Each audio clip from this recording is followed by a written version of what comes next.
వెళ్ళిపోవచ్చు ఈయన ఎక్కడికి వెళ్ళిపోవచ్చున్నాడు? గ్రీసు దేశస్థులలో చెదరిపోయిన వారి యొద్దకు వెళ్ళి గ్రీసు దేశస్థులకు బోధించున్నా. నన్ను వెదకుదురు గాని కనుగొనరు. నేనెక్కడ ఉండునో అక్కడికి మీరు రాలేరని ఆయన చెప్పి ఈ మాట ఏమిటో అని తమలో తాము చెప్పుకొనుచుండిరి.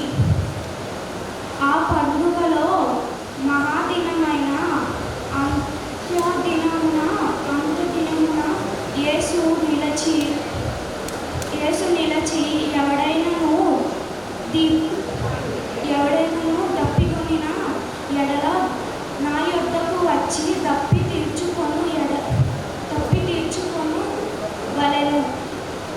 నా యందు విశ్వాసముంచు వాడెవడో లేఖనము చెప్పినట్టు వాని కడుపులో నుండి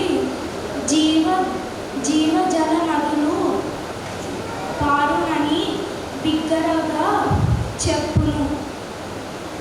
తన యందు విశ్వాసముంచు వారు పొందుపోవు ఆత్మ అనుగ్రహించి ఆయన ఈ మాట చెప్పును. యేసు ఇంకను మహిమపరచబడలేదు కనుక ఆత్మ ఇంకను అనుగ్రహింపబడి ఉండలేదు. ఈ వాక్యం